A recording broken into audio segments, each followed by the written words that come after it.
ruang dan juga peluang pada Bukit Mendera.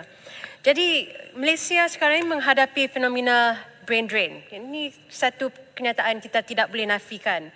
Jadi kertas putih cadangan dasar gaji progresif ni menggabungkan konsep gaji minimum dan juga struktur pembayaran yang progresif. Jadi sekaligus dapat membentukkan ataupun menjaminkan tahap hidup asas pekerja, tetapi ia juga dapat melibatkan impak terhadap produktiviti dan juga modal intelektual negara.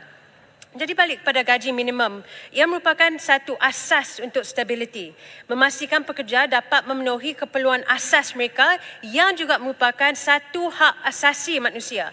Jadi dengan mengurangkan ketidaksamaan pendapatan, ia dapat mewujudkan masyarakat yang lebih seimbang dan juga adil, di mana jurang antara kaya dan miskin tidak terus melebar. Jadi gaji yang progresif kita tahu dapat memberi insentif kecemerlangan. Jadi sistem ini penting untuk menggalakkan pertumbuhan peribadi dan juga profesional yang berterusan.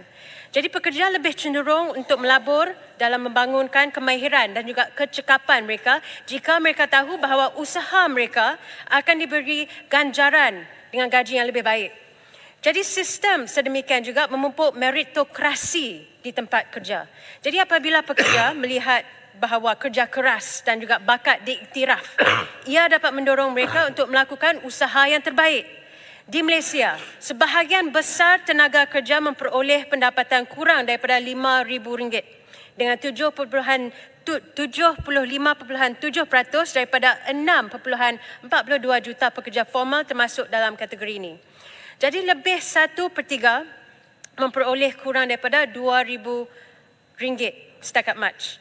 Oleh itu, jelas bahawa campur tangan dasar harus menyeluruh dengan memastikan model gaji progresif mempertimbangkan pengagihan pendapatan merentasi pelbagai sektor dan juga kumpulan pendapatan yang telah bergelut dengan peningkatan kos sara hidup. Jadi kepentingan struktur gaji ini lebih ketara apabila kita mempertimbangkan isu brain drain, khususnya di Malaysia.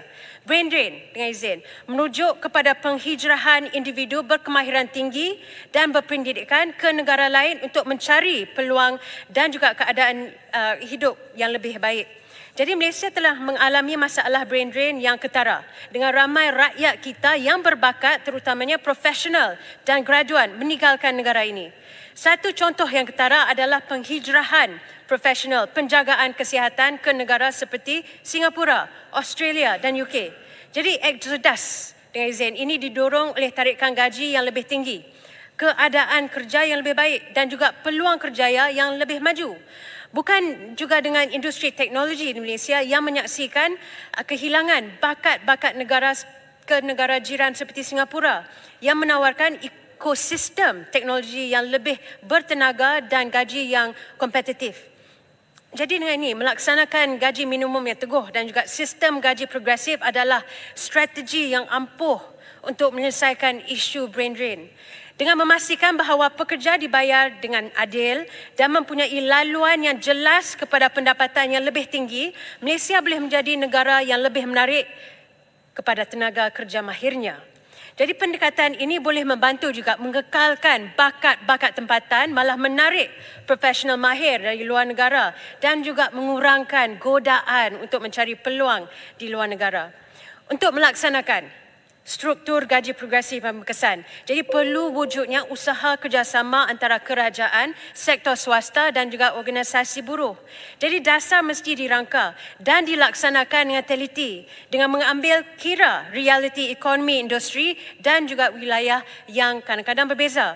Selain itu, perlu juga ada pemantauan dan penyelarasan yang berterusan untuk memastikan struktur gaji ini kekal relevan dan berkesan dari semasa ke semasa.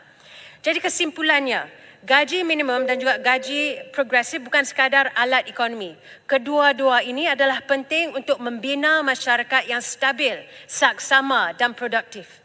Bagi Malaysia, menangani isu brain drain melalui struktur gaji sebegitu boleh menjadi game changer dengan izin.